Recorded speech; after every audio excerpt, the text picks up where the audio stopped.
Vous écoutez le podcast de Présence PACA Corse sur l'accompagnement des entreprises dans la prévention et la santé au travail. Une série pour comprendre comment les services de prévention et de santé au travail aident les entreprises et leurs salariés à mieux prévenir les risques professionnels et à améliorer les conditions de travail. Vous découvrirez les multiples bénéfices d'une meilleure prévention en santé au travail pour votre entreprise. Bonne écoute!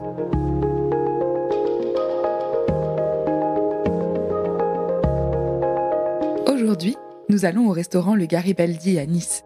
L'Ametra 06 accompagne le restaurant Pépino Le Garibaldi dans l'élaboration de son document unique d'évaluation des risques professionnels avec l'outil mondurp.fr. Cette discussion à deux voix vous permettra de comprendre l'origine de la demande, sa mise en œuvre et les suites qui seront données. Donc je suis Pauline Petito, je travaille à l'Ametra 06, service de prévention et de santé au travail dans les Alpes-Maritimes. Je suis AST, donc assistante en santé au travail en prévention des risques professionnels. Et donc moi je suis Monsieur Pivet, gérant de la brasserie glacier Le Garibaldi au 18 place Garibaldi à Nice. Pourquoi avez-vous commencé à travailler ensemble ? Alors, on a travaillé ensemble lors d'une intervention auprès de Monsieur Pivet suite à en fait une mise en inaptitude d'un de ses salariés. Et du coup, moi, je suis intervenue pour faire la fiche d'entreprise. J'ai été accompagnée d'une infirmière de l'Ametra 06 qui devait réaliser l'étude de poste. Et en même temps, j'ai demandé à Monsieur Pivet s'il avait un document unique d'évaluation des risques professionnels, DERP. Et en fait, il s'avérait qu'il n'en avait pas. Donc, je lui ai proposé de réaliser avec lui, en tout cas de l'accompagner, pour pouvoir réaliser ce document en même temps que la fiche d'entreprise. Alors en fait, tous les 4 ans, tous les tenanciers d'établissements comme moi-même, on a une formation obligatoire d'explication de toutes les nouvelles réglementations, documents à fournir en cas de contrôle. Et donc, effectivement, ça fait déjà quelques années que ce document est obligatoire. Voilà, on a un emploi du temps tous très très chargé. À chaque fois, on repousse toujours à plus tard. Il est très compliqué à rédiger de façon autonome. Et donc, il faut soit passer par des sociétés extérieures qui sont pas si nombreuses, dont on n'a pas forcément les contacts. Et donc, on repousse. Et je faisais partie de ceux qui avaient éternellement repoussé. Voilà. Et donc, je n'avais effectivement pas ce document à fournir lors de la visite de Madame. Et donc là, écoutez, c'est formidable. Quand vous remettez depuis 5 ou 10 ans un chantier on décale. Et là, il y a quelqu'un qui vous arrive merveilleusement avec le sourire et qui vous dit, écoutez, j'ai la solution qu'il vous faut et on peut faire ça dans l'après-midi. En moins de 2 heures, ce sera à peu près réglé. L'établissement est très grand, donc nous, on a peut-être mis 3 heures parce qu'il y a énormément de pièces de caves, de cuisine décalées, déportées, etc. Tout en sachant que compte tenu de la difficulté que représente le travail, finalement, c'était très très rapide. Ils ont un outil formidable qui leur permet d'accélérer la production. Donc oui, effectivement, c'est vrai qu'au départ, quand j'arrive et que je demande à Monsieur Pivet s'il a un document unique d'évaluation des risques professionnels, effectivement, il me regarde en me disant non, là tout de suite, non. En plus, ça lui paraissait vraiment compliqué. Et effectivement, moi, j'arrive un peu avec ma solution, donc un site internet en fait qui s'appelle mondurp.fr qu'on a créé au sein de l'Ametra, justement parce qu'on sait que les petites entreprises n'ont pas de réel outil pour pouvoir élaborer un document unique en bonne et due forme. J'ai proposé à Monsieur Pivet qu'on le fasse en même temps. On a parlé de problématiques, d'améliorations, de pistes, de conseils.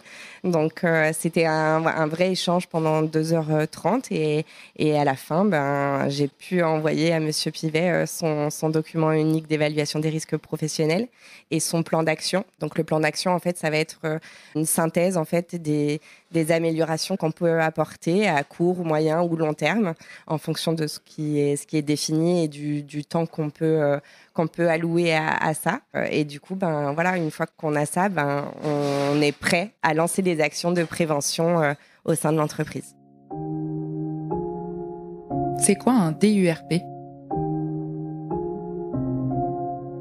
un document unique d'évaluation des risques professionnels.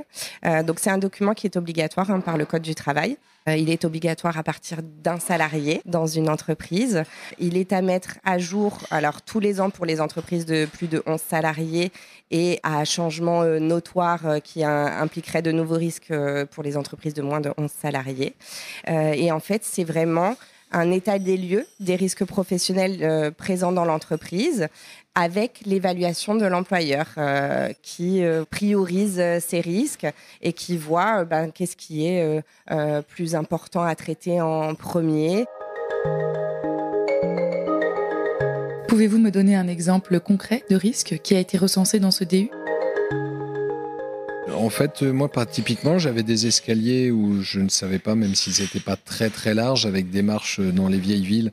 On a des escaliers avec des marches qui n'ont pas une hauteur régulière. Et donc, c'est vrai que quand on les utilise tous les jours, ça peut paraître évident, on les connaît par cœur. Mais sur de nouveaux salariés ou même sur un salarié qui a besoin de descendre rapidement ou qui est fort chargé dans le cadre de son travail, peut effectivement tomber. Donc typiquement, il y a cet exemple-ci où on m'a fortement conseillé de mettre des rambardes, chose faite d'ailleurs. Et voilà, c'est ce type de choses qui permet en plus, notre secteur a énormément de mal à recruter du personnel. Donc c'est vrai qu'en saison, quand il y en a un qui a un accident entre guillemets bête qui aurait pu être évité, c'est vraiment le type de choses qu'il ne faut pas négliger parce qu'on le regrette fortement en pleine saison quand on perd un cuisinier et que juste parce qu'on n'a pas mis une rambarde, il y a de quoi s'en vouloir et on le regrette tous. Le salarié évidemment en premier lieu parce que lui il s'est fait mal, il s'est blessé et nous en conséquence indirecte parce qu'on se retrouve dans une situation plus que délicate. Voilà. Avant cela, quelles étaient vos relations avec la médecine du travail, c'est-à-dire avec votre service de prévention et de santé au travail ? Alors nous, on a tous les ans, on envoie une liste de nos personnes en CDI à la médecine du travail et c'est à peu près tout. Voilà, moi de mon côté, j'avais pas de relation particulière, mais maintenant oui, puisqu'on va se voir régulièrement, une fois par an, on va pouvoir le remettre à jour. Et puis oui, ça permet de faire évoluer l'établissement, de voir ce qu'on a priorisé, voir si on s'est pas trompé aussi, parce que comme moi c'était leur premier passage, effectivement la liste, même si j'étais assez précautionneux, on se rend compte qu'il y a toujours des petites choses auxquelles on ne pense pas, parce que on est tous les jours dans l'établissement, donc on voit plus forcément les choses. Alors qu'une personne comme ça qui vient de l'extérieur, qui dit attention, là, voyez typiquement, là c'est une rambarde, là c'est les produits d'entretien. Attention, il y a des logos spécifiques dessus. Il faut mettre des gants en plastique ou sur la trancheuse à jambon également le gant en côte de maille. Je sais pas si le terme est exact, mais métallique. Voilà, il y a toute une liste assez conséquente et l'aspect vraiment positif, c'est que c'est pas répréhensif du tout. C'est que c'est vraiment l'idée, c'est vraiment d'aider que ce soit le professionnel ou le salarié à pouvoir collaborer le plus longtemps possible. L'un en manquant le moins possible d'effectifs et les autres en se blessant le moins. Donc finalement, c'est du gagnant-gagnant pour tout le monde. Voilà. À la base, le premier contact avec un employeur, ça va être le suivi médical des salariés. C'est le plus connu, c'est le plus évident. Mais effectivement, un service de santé au travail, ça ne fait pas que du suivi médical, heureusement. Et justement, c'est là qu'on intervient, puisqu'en fait, le but, en fait, c'est vraiment de faire de la prévention et d'arrêter un petit peu de guérir quand il est presque trop tard ou déjà trop tard. Et bien sûr, effectivement, nous, on n'est pas dans le contrôle. On est vraiment là pour conseiller et essayer d'amener des solutions ou en tout cas des pistes d'amélioration. L'outil mondurp.fr, vous pouvez nous en parler ? L'outil consiste en fait à un questionnaire qui est utilisé. En fait, cet outil a été créé en partenariat avec l'INRS et les CARSAT. Et du coup, c'est assez ludique. Moi, j'explique à l'employeur. On a 3 parties dans ce questionnaire. On a une partie où on a le titre du risque et on a les possibles mesures de prévention qui sont déjà en place dans l'entreprise. Ensuite, on regarde si oui ou non on pense maîtriser le risque avec ça. Et ensuite, on voit quelles sont les améliorations possibles. Donc, c'est un système de coche qui fonctionne assez bien.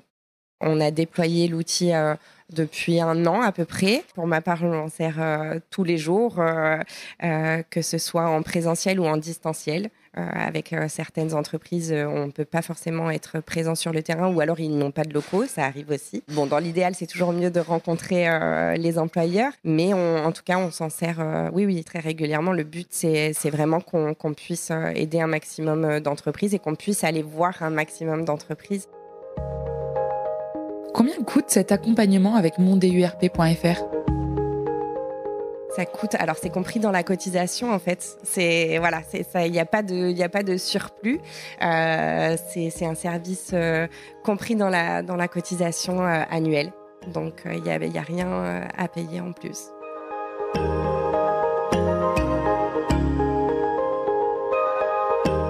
Alors moi, écoutez, vraiment, ce qui est important, c'est vraiment d'accueillir chaleureusement ce type d'accompagnement. Encore une fois, j'insiste bien sur le fait que c'est vraiment pas répressif, qu'ils vont faire une liste un peu comme un contrôle technique sur une voiture, à ceci près que on nous interdit pas de fonctionner, on nous conseille, on nous incite à le faire à mesure de nos capacités de financement, d'organisation, etc. Et que voilà, c'est juste de la bienveillance partagée. Et encore une fois, ce type de service, même si j'avais pas encore trouvé de société qui était prêt à me le facturer, mais des collègues m'ont parlé de quelque chose comme 2 000 €. Donc quand on vient vous offrir gentiment un service qui coûte 2 000 € et qui en plus de ça est strictement obligatoire en cas de contrôle, souvent en plus par des demoiselles ou des messieurs, je sais pas, je connais pas la composition exacte de toutes les équipes, mais qui sont agréables, etc. J'incite les gens à les recevoir chaleureusement et à les aider à, voilà, c'est la casquette d'un restaurateur actuellement, avec tous les contrôles qu'on peut avoir, tous les problèmes techniques, que ce soit de fonctionnement d'engins, de pédagogie avec les salariés, avec toutes les contraintes réglementaires, etc. Quand il y a des gens qui viennent, encore une fois, sans volonté de vous nuire, vous apportez leur aide, voilà, il faut saluer ces démarches et puis en profiter surtout. Oui, c'est pour ça que c'est dommage de ne pas en profiter au final. Hein.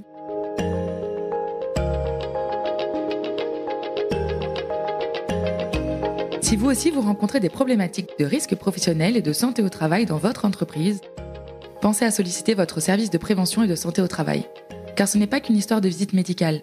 Des professionnels de santé et des experts en prévention accompagnent les entreprises pour que les salariés et leurs dirigeants restent en bonne santé et travaillent dans les meilleures conditions. Un chef qui va bien, des salariés qui vont bien, c'est une entreprise qui va bien.